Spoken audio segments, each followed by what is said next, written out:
Microstates, either a small island nation in the Pacific Ocean, a small region deep into the Alps, an island filled with petrol in the Persian Gulf, or a gambling paradise for rich people. These countries have a thing in common: they are incredibly small.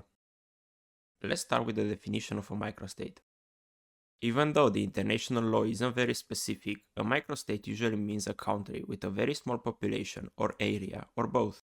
This can lead to confusion because, technically speaking, Iceland is a microstate by population, while Singapore and Bahrain are considered microstates only because of their size.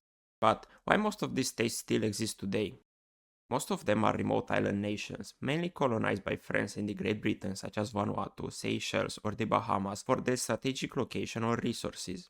When the decolonization started in the mid-20th century, most of these islands gained independence, while some remained just a self-governing region, still a part of the United Kingdom, France, or other countries. But it's not as simple for all of them. Let's take a look over Singapore. Once a small fishing village, later on colonized by the British Empire, it became a global powerhouse due to its strategic position on the Strait of Malacca, controlling the ocean traffic in the region. But, most important, it is positioned in the GMT+8 time zone that provides a continuous trading flow, filling the gap between New York and London time zones. Now, let's move to Europe, the continent filled with microstates.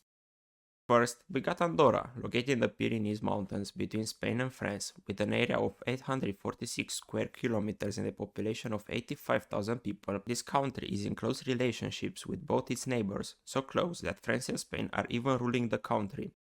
Andorra is headed by two co-princes, the Bishop of Urgell region in Catalonia, Spain, and the President of France. Yes, technically speaking, the President of France is a monarch.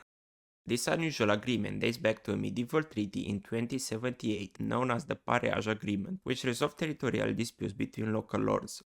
Andorra is using this system for over 700 years, making it one of the world's oldest continuous political systems.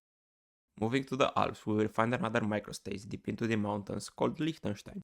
With a population of around 40,000 people and an area of 160 square kilometers, it is located between Austria and Switzerland. Nothing much happens here, except for the fact that in 2011 it was possible to rent the entire country for a night.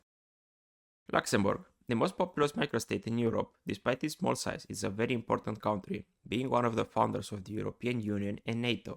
It serves as a hub for administration, banking, and investments. It also hosts major European institutions such as the Court of Justice of the European Union, European Court of Auditors, and European Investments Bank. Speaking of money, we can't get past Monaco, the place where a lot of money are spent.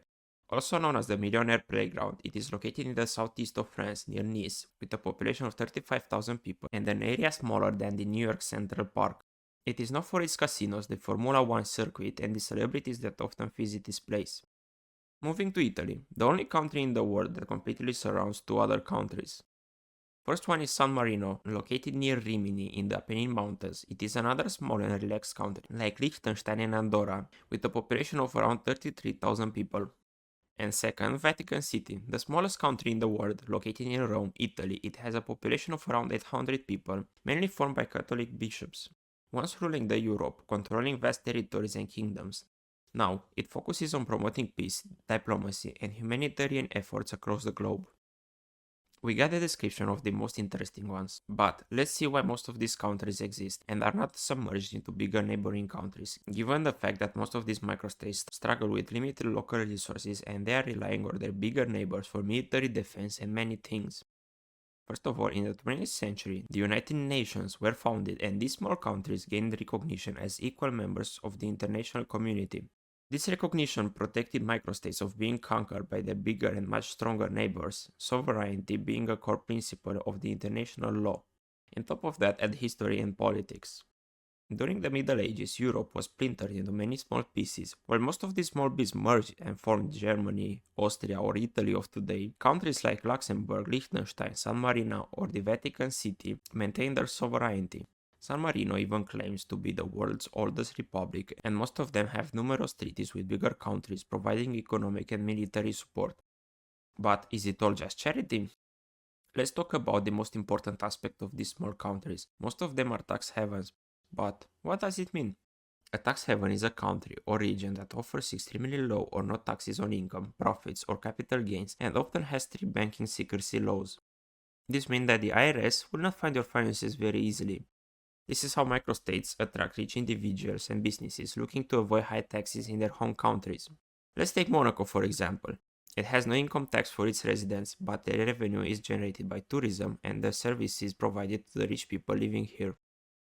In 2015 alone, US companies shifted 2.1 trillion US dollars of untaxed profits into accounts from tax havens. And you might be thinking, why aren't these microstates forced to change? Well, it's not as simple. While many microstates depend on these tax advantages to attract revenue from outside, the impact on the global economy can be controversial. It depends on your point of view. This is a form of legal tax evasion that can affect governments in larger countries, and it's a big headache of international diplomacy. Also, don't forget that some of these tax havens are located near rich countries, Monaco for France, Andorra for Spain, or Liechtenstein for Switzerland, Germany, and Austria. Thanks for watching, let me know in the comments if you like this video and don't forget to leave a like and a subscribe.